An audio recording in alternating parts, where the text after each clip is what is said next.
Welcome back to the podcast. Today we have Tyler Goldsmith. Tyler Goldsmith, yeah. That's such a cool name. It's all right. I don't know why. I was born with it. Funny, really. Wow. Started off on a good foot. Tyler's one of our clients, very successful online coach. And we're going to go into Tyler's story of how he got into coaching and get his opinions on what you need to do to be a successful coach. It says on my notes that you got into coaching either via rugby or that was your kind of pathway into the fitness world. Yeah, a bit of both really. So started playing football when I was a kid, started getting bigger, changed into rugby, realised that I was never going to make it because I was... At rugby or football? But at both. Okay. At both. And then some of the guys that were going more like England and Wales and all of that, started going to the gym with them and they were like, oh, you're packing on size quite quickly. Like, can you do me a plan? So even when I was like 15, 16, 17, that's when I started kind of writing plans for people. Mm-hmm. And it kind of just spiraled from there, really. So that was like my pathway into the industry to start with. When did you start going to the gym? When I was playing rugby, really. So probably like 14, 15. Are you allowed to go to the gym at 14? I was. Because I remember like having to make up like at the leisure centre. They were like, how old are you? And I was like 15. And they were like, you can't come in here if you're 15. I was like, I'm 16. And they were like, oh, okay, that's fine, yeah. Yeah, I got confused. The first time that I went, my mum definitely came with me to definitely sign off a waiver. Yeah. For sure. Because I wasn't meant to be in there, but I definitely went in, so. So you went, like, you were starting, like, making plans for your friends and stuff like that. How did that get into coaching? Like, did you do any education to kind of take the next step? Well, that first step was more like I got fulfillment out of seeing them kind of transform and them get bigger, and then they started playing better at rugby as a result of that. And that was just really fulfilling. And I was like, hang on, I'm all right at this. Mm-hmm. And I found a passion within that. So then I was like, right, let's see how much further we can go. So then my education went that way, hopped onto the nearest PT course, and it just spiraled from there, really. So you didn't, like, from the gym stuff, so you did GCSEs. Yeah. Did you then go to college and then do a PT? Went to college. It was quite a rugby college, to be fair. Was it one of those like prep ones where most people play rugby? Yeah, pretty much. Like the rugby team is like kind of the hub of the college. Mm-hmm. And like we'd all rock up on a Wednesday in like shirt and ties and all that sort of stuff. So, that's so southern. Yeah, it's so southern. Southern. A little bit posh. But yeah, it wasn't posh at all. It wasn't private or anything. But yeah, just used to rock up and then just go and smash a rugby game on a Wednesday. So it's very much built around sport. Your college experience is very much built around sport. My college experience was very much like lessons in the morning, rugby in the afternoon, gym in the evening. Like some days we'd come back from rugby and we'd still go to the gym just because we're like 16, 17, like full of this energy and just like, I want to get big. Yeah, you're invincible at that point. Yeah. You don't get injured as quickly. Nothing stopped us, You'd get concussed in the rugby game and still come to the gym, that sort of level. Yeah, it was quite funny. That's slight negligence on your tutor's part, I'm assuming. But well, yeah. So, college, any university or no university? Okay, so you finished college. As soon as I was in college, I was like, uni's not for me.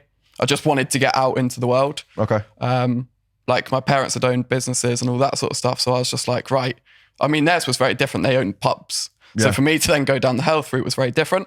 But I was like, yeah, uni's not for me. Want to go straight into like coaching people, running my own business type thing, and just took it from there. Did they like own pubs or did they work in the pubs? No, were you the kid, when there's always that 13-year-old like the son of the landlord? I was having pints at like 3 months old.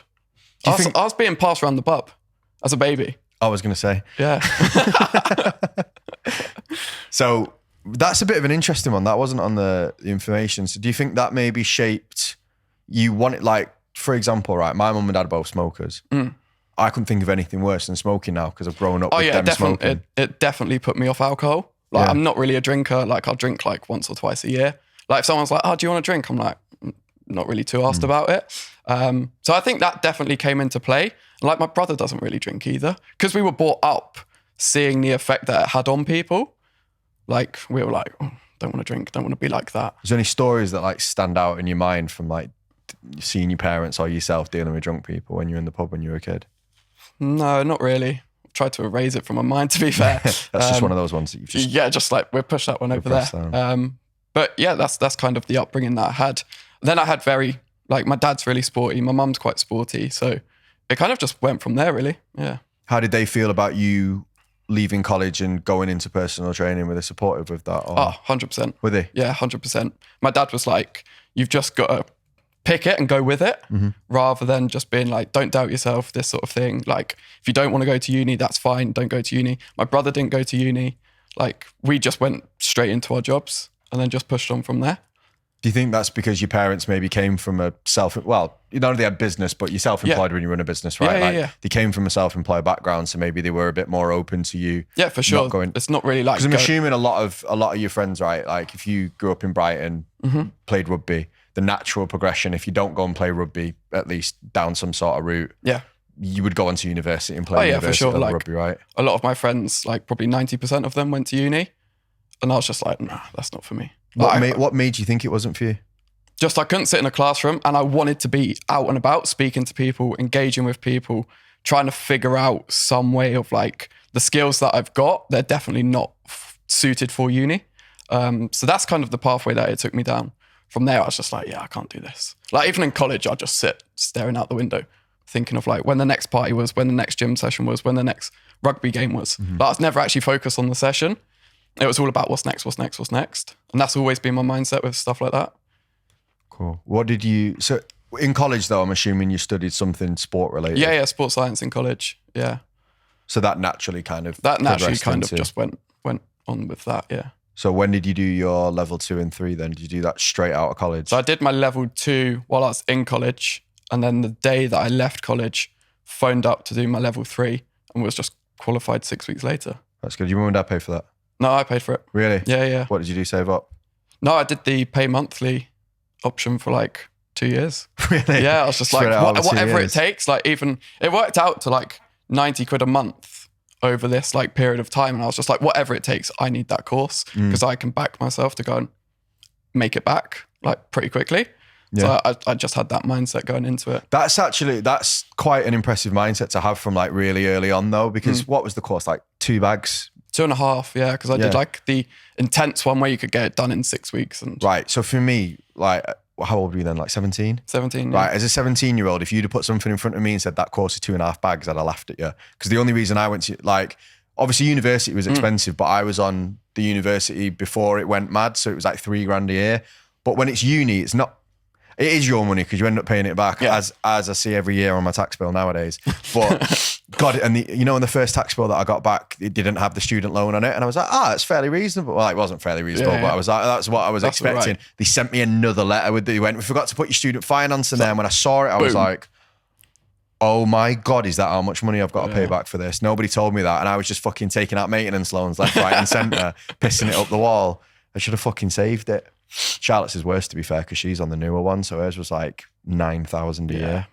Printing money, those unis. But yeah, like 2.5 grand like of your money as a 17-year-old. Yeah, it's a big thing. It's fucking massive. And signing up for credit for 2.5, which what that payment plan is, like it's quite impressive for you to be like, thinking about it in that scope where it's like, right, well, I know it's going to cost this much, but I can go and make it back by doing this job. Yeah. And at the time, like I'd literally do anything at the time.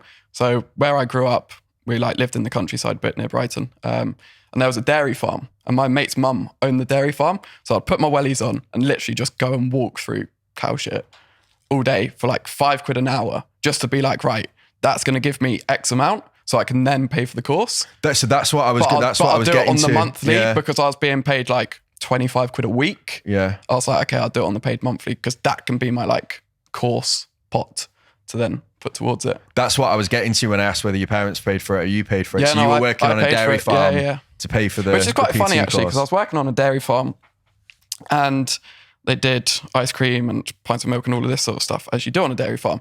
And I worked there for fuck off, they make dairy on a dairy farm. and I did Did you do cheese as well? No, we didn't do cheese. We did cream and butter though. Oh, fair enough. Yeah, just not cheese. And they'd always like offer me ice cream and they'd be like, oh, do you want some ice cream? And I'd be like, no, I'm good, thank you. They'd be like, oh, it's because of your fitness, isn't it? And I was like, yeah. Well, I'm actually lactose intolerant. So, yeah. No, it's because I've just pulled this out of a cow's arsehole. Well, yeah, that as well. So I used to come home. That's not an anatomically correct of milk in a cow. My parents used to make me like strip down to my boxers, like outside the front door, because that's how bad I smell. I completely forgot the connect between the dairy farm then, and I was just thinking that was really fucking weird. But I haven't actually been in a cow. But you saved it. You saved it at the end by the smell. So no, so you working on a dairy farm, pay for your PT course. What was your first personal training, fitnessy style job like then? So I went to a pretty big gym down in Brighton, which kind of, it was like your bodybuilder gym. And they had some really well-established PTs there at the time. So I was like, oh, you got a job going? And they're like, yeah, you can do the kind of pay by session PT. So if I charged X amount, I'd give them X amount. This was a private gym, right? This private gym, yeah. No, this was a commercial gym, but more for like bodybuilders. Just not like a chain. No, it was like an independent. Yeah. So I went there and I literally did like 3 sessions and I was like, how am I going to make money out of this? So I was proper struggling because back then, like 17, 18, I didn't have the confidence to go up and speak to people. I knew what I was talking about, but put me in that setting of walking the gym floor and I just like proper froze. I was just like, don't know what I'm doing here. Like, how do I go and speak to that person over there? So then I reached out to a private gym, which have locations like Brighton, London, etc. Hooked up with them. And that was very much you do a session and we'll take 50% type thing. So got a job there. Youngest PT that they'd ever employed. Still to this day, I think, which is pretty cool. Do you continually check up on that to make sure you still hold that record? It's a record that I quite just like. Tyler again. Just double checking him. Yeah, am I still the youngest? Yeah, sound. I'm on a podcast next week, that's why. Yeah, so they helped me out massively actually because they gave me the client. So that got my experience. Okay, so they did the marketing, they brought in the client. That got my experience that's up straight away. You know. Yeah, you know, a lot of people are like, oh, they take half of my session, bastards. Yeah. I bet you take that now, wouldn't you? I bet if a marketing agency was like, I'll give you as many clients as you can handle, all you've got to do is pay us 50%. Oh, yeah. You'd be like, 100%. Let's go. So like, I think within 3 months, I was up to 45 hours of PT a week. Wow. Which for a PT, that's a lot. It's heavy, that, But for a PT at 18, that's a lot. But I had no life, like, outside of it. I was like, just work. Did you care? No. Because back then, all I wanted to do was just build my reputation, get results, get my name out there, so that I could then build things further down the line. It was all about this. 45 sessions a week at under 18 is mad. Like, So I'd start on a Monday at 6 o'clock and I'd finish on a Saturday at 4 p.m. and then have Sunday off. But Sunday I wouldn't wake up till like 2 p.m. Yeah. Just because I was like... People don't realize how draining giving a PT session is, isn't it? Because like mentally, like having to lock in and focus. Like people do other work, like... I'm going to get fucking lynched by people on Instagram again, right? But when you do other work, there's like inherent breaks. Like, you know, I'm not doing it. But like, obviously when I worked on site with my dad, like they're having a fucking brew break and a fag break every, like, if you don't smoke and don't drink brews, you're fucked, right? Fair enough. Like that's hard work. But most of the time, like your mind can float off, right? Even if you're doing manual tasks, like maybe not something intricate with machinery, probably would focus then, but you get time to like think off when you've got person after person back to back in the gym, especially like I'm assuming down south in a gym like you were working in, like they were paying a fair whack for it, right? Yeah, it was decent. Like what they were paying was pretty decent, to be fair. You need to like deliver that level of service. Yeah, it's all about level of service. To do that for 45 sessions a week is heavy. Yeah, I trained some pretty cool people over my time, like the head of marketing for Tesco.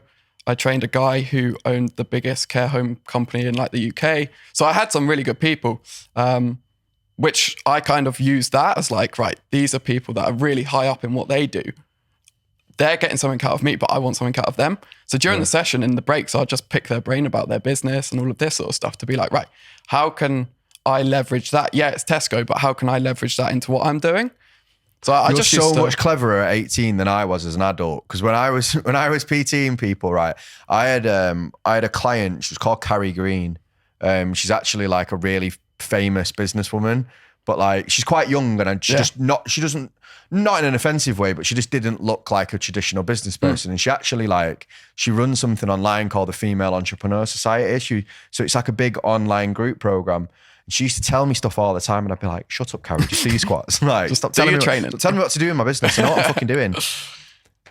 Then when I actually got into business and I realized who she was, I was fucking literally training somebody who could have given me all of this information for free about 6 years ago. Yeah. And I didn't fucking listen to a word she said. And funny enough, the owner of the gym, she was saying the same thing to him and he wasn't listening to her either.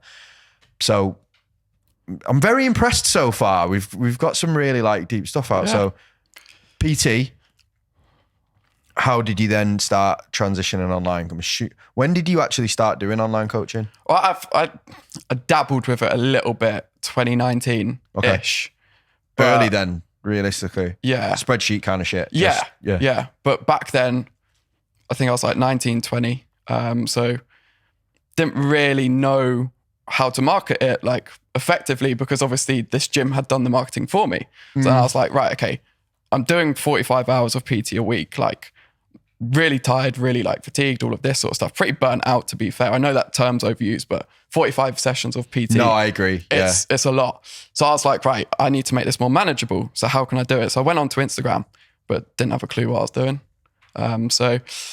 It's difficult at that point though as well, because not everyone knew what online coaching was. So you had to do a lot of explaining actually of like what I'm actually even trying to give you here. Yeah. Whereas nowadays, that I think that's kind of been passed over. Yeah, because now right? there's so many different systems. People are more aware of it. Back then I was like, oh yeah, I'll do like a Excel spreadsheet and I'll send you over a PDF of like your meal plan for 100 quid. And they'd be like, nah, you're all right, mate. Because it didn't sound that enticing. And because I was so blunt with it, I didn't market it properly. So they were like, nah, actually, you're all right. And then you don't have a lot of time to market it properly though either. Doing 45 sessions a week. Exactly. Like if a client cancelled, I'll be on Instagram straight away. But I was like, right, I'm on Instagram, but what am I actually doing? Yeah. So just flick through stories, put up polls, all of that sort of stuff. And it didn't really get traction because I was so like sporadic with it. So I'd be like, oh yeah, Monday I do loads. Then people wouldn't see me on Instagram till like Friday. So they're like, if he's not going to be consistent, why should I buy into him type thing? So then I just kept the PT going from there. When did you actually then start making real inroads with the online coach? First of all, why online coaching? Why not open your own gym? Or I didn't want to do the gym stuff because I was very close mates with the guy that owned the studio. And I saw the day-to-day running of that and how much of a headache with landlords and overheads and all of this. The gym owner like sat over there, it's like nodding his head off. And all of this sort of stuff.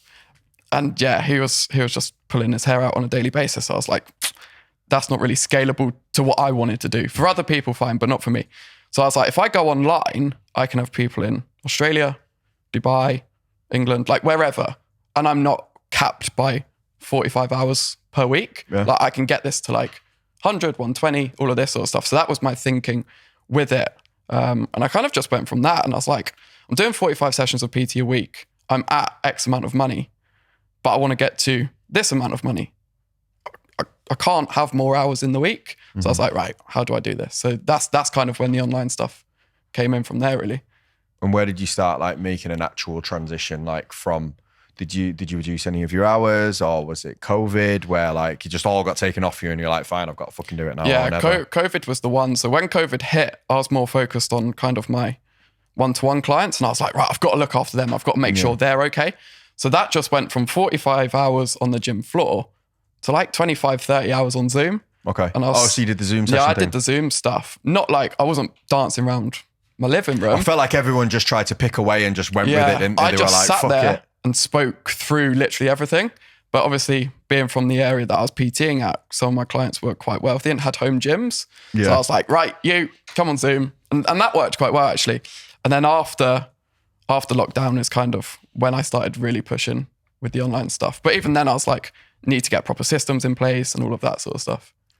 So would you say that was your biggest challenge in going online because all the marketing had been done for you in the gym before you didn't? Yeah, definitely.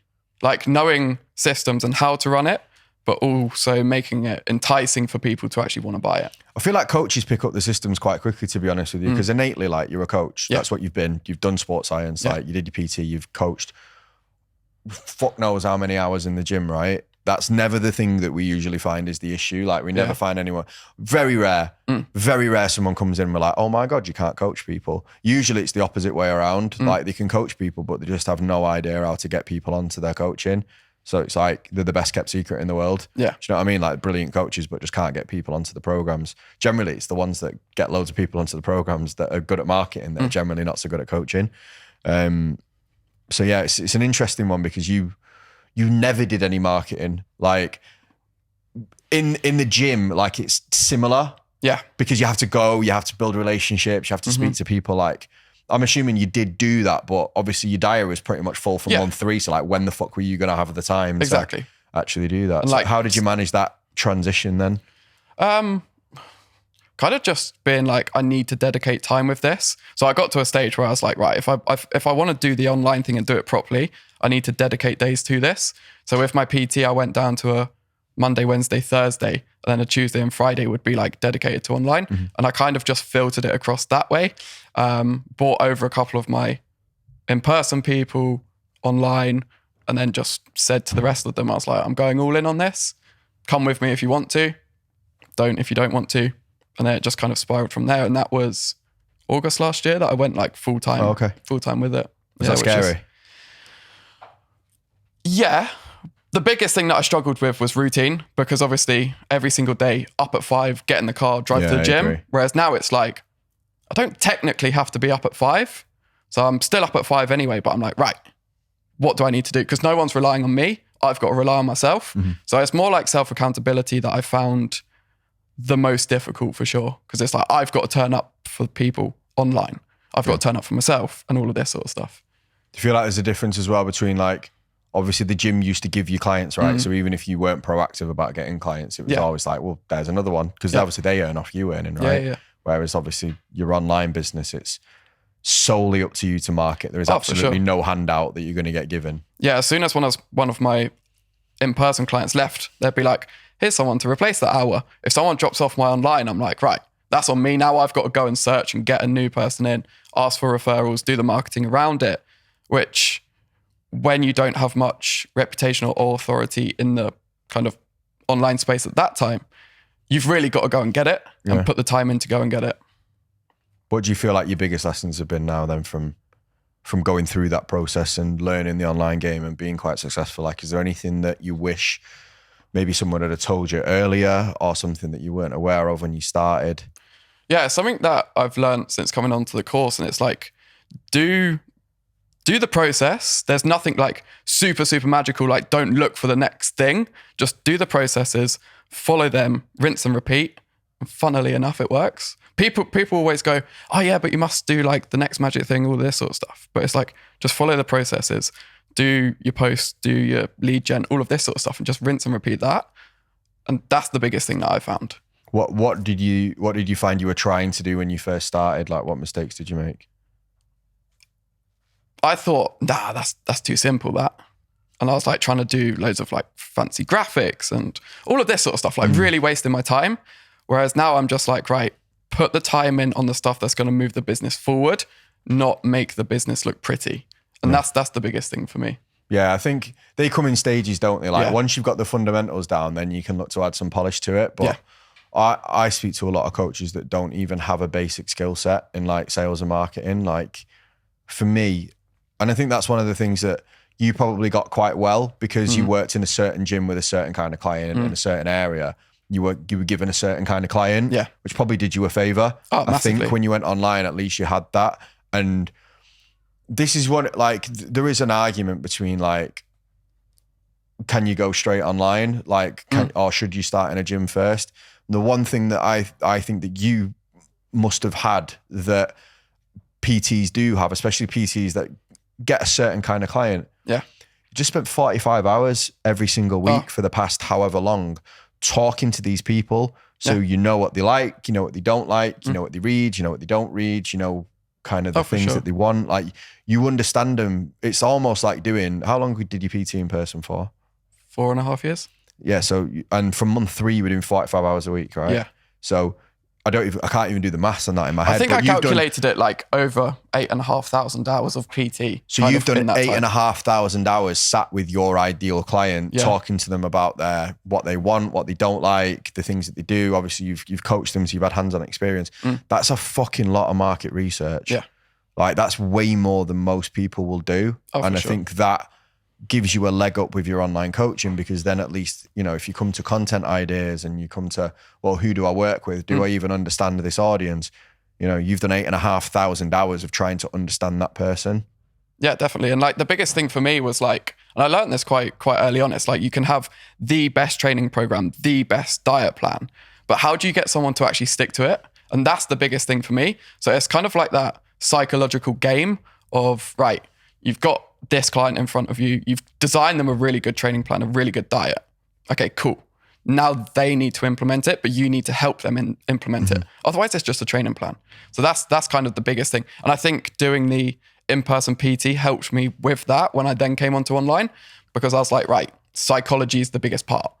Accountability, daily accountability, all of this sort of stuff. And knowing what their triggers are, whether it's looking good in the bedroom, whether it's looking good at the beach, all of this sort of stuff. It's like, what's their main why? And keep reaffirming that back to them.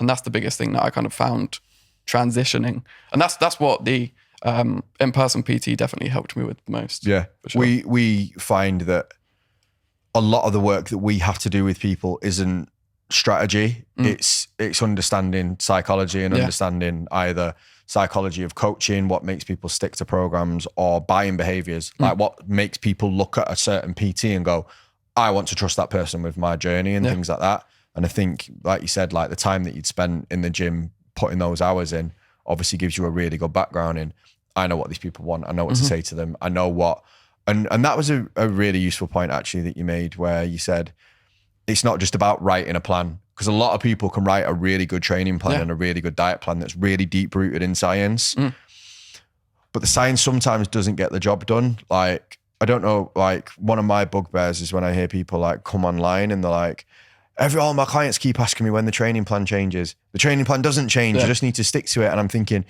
if all of your clients are asking when the training plan changes, it's because they're fucking bored of the training plan. For sure. And you need to change it. If all of your clients are saying the same things to you, maybe fucking listen instead of going out on Instagram. Yes, the training plan doesn't probably need to change. In the same way that I probably need to, you know, to deliver the information correctly, I probably don't need to do half the stuff that we have on our course, but we do it because it keeps it interesting. It makes people want to engage with it.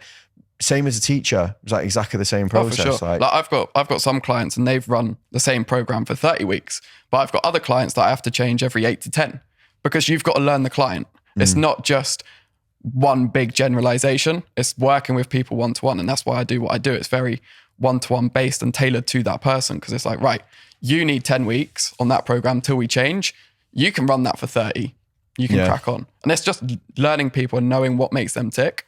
Depends on like the personality as well, because I get in a routine like with my training sessions. So like I go in the gym and I'm like, right, I know what's busy on what day. I know what kind of kit's always available. Like I train at a Total Fitness, so it's fucking carnage some days, right? So I know like if I'm going on a Monday, I finish work a little bit later because I do calls a little bit later. So I know I'm going in like caveman time. I'm not doing chest on that day. No. And if I am, I need to do something that's really fucking simple that I can substitute about 4 different exercises for. Yeah. Because I could come in one day and it'll just be carnage.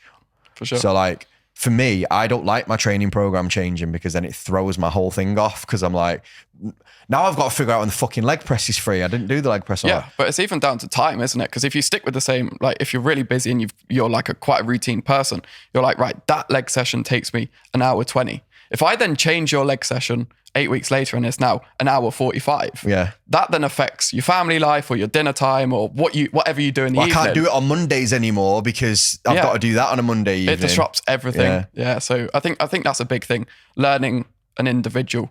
But that's kind of rooted from the call. Like when I speak to people on a call, I really try and dig deep into why do they want to do it, but also what their personality type is. I think that's the biggest thing. Do you talk about this a lot in your marketing of like how you change the plans depending on like? Yeah, kind of, but it's a difficult one because it is so individual. So like if I was to market it and be like, oh yeah, your plan I just think maybe if you showed examples of how flexible it is. Yeah. Like every time you do a plan, be like, look, this is why I've done this plan. This is why I'm changing this for this client. This is why I'm doing it this way. I think that would be really like, because I think a lot of people like worry about things being tailored to them in a sense with coaching, that it's quite easy just to put people through like a, you know, that's what people think it is, right? Yeah. There's a 12-week plan that I've made up. Yeah, crack on. I'll check in with you next week. Whereas actually, you know, those are the little things that make a difference between whether you go on a Monday and you do the session or you look at it and go, oh, I can't be fucking doing that. I'm not doing that. Yeah.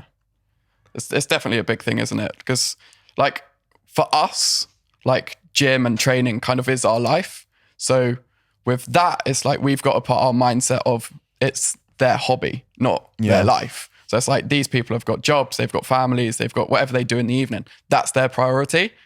Now, to me, if I'm doing a photo shoot or anything like that, training's my priority. So I've got to kind of flip it around and be like, right, if I was in their shoes, what would I want if I was them? And kind of frame it that way. Because they don't want to spend 2.5 hours in a gym. They want to be in and out, but get the best results. At the end of the day, the agreement is I'm going to get you a result. Doesn't matter if it takes an hour. Doesn't matter if it takes 45 minutes. If I can get you from A to B and you're happy with that, I've done my job. Do you feel like you understand your target market a little bit better now that you run your own business? Oh, for sure. For sure. With when they were giving me clients, my age range was 16 to 72. Yeah. And everything and anything in between. So yeah, I've proper niche down on that one. But even then I could have like 9 o'clock in the morning, have like a 65-year-old woman, and then at 4 o'clock in the afternoon, have like a 16-year-old. And my like coaching style would have to change so much that even that used to wear me out. Whereas if I do check-ins now, they're all kind of the same personality type that I can just pick on like trigger points really quickly for them. Yeah. And assume you can build things in your program around the common issues, for sure, right? For sure. Because a lot of my clients, they want the result, but they also want the education behind why are they doing it. They're like, oh yeah, but why am I doing this? So then I've got like PDFs and videos to be like, this video explains why you're doing it. So they feel like they're getting education and a result at the same time. Yeah. I just wanted to highlight one last thing before we finish, which was like something that I'm quite interested about. It says in the notes for the information that you had a client that you got out of addiction and got into a job. Oh yeah. So tell us about that. That's really, I've not heard that one before. Yeah. So I won't say the name, but he approached me last year in the summer, and he'd been on like this mental journey, as it were, kind of, so to speak, where he'd suffered with a lot of difficulties from drug abuse, alcohol abuse, not having any direction in life, all of this sort of thing. I think some people can get into a really big spiral with that, and he did. And he started taking these steps to start bettering himself. And one of the steps was signing up to me. So I was like, right, on the call, I was like, right, how I framed it was, let's use your body and your like physical transformation as the vehicle to move the rest of your life forward.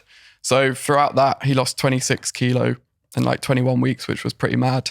But within that, got a new job, got a partner, got a house for himself, like all of these sort of things, and like really pulled himself out of a dark hole and was like, right, with training, I can better myself. If I put that into my work, I can better that. If I put that into my relationships and friendships, I can better that. And now the guy's pretty much changed his whole life around from taking that step of doing a transformation, essentially. How does that make you feel as a business owner? Yeah, really good. Really good. Sometimes I have to like be like, because working online, sometimes you can feel like you're having less of an impact than you actually are. So then what I've implemented now, which I didn't used to do, was do catch-up calls. So I can actually sit down with my clients and be like, right, tell me how this past month's gone for you.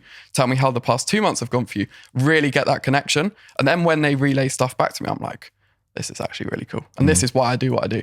And it just reaffirms that for me. No, that's really useful. Well, thank you very much, mate. That's a really interesting story.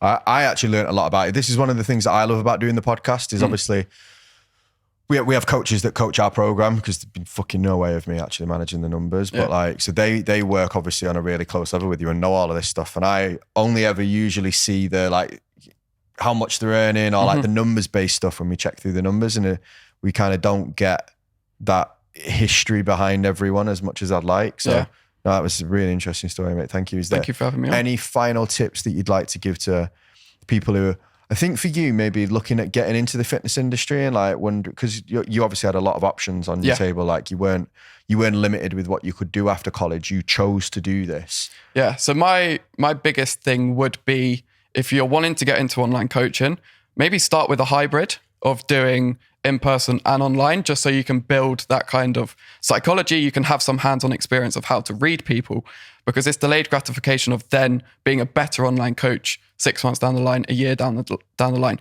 But ultimately, if you've got this goal, you've got this desire to be an online coach, just back yourself. Like if you believe in your program, if you believe in your coaching abilities, just back yourself and go and do it. Because if you've got the confidence, then your clients will have the confidence to trust you to then be able to follow through with your program. Perfect. And where can people find you if they want to kind of have a little bit of a nosy? On- People are fucking nosy. Every are time we nosy. don't tag people, everyone's like, why don't you tag who they are? I can't find them. They are nosy. So on Instagram, it's at Tyler Goldsmith PT.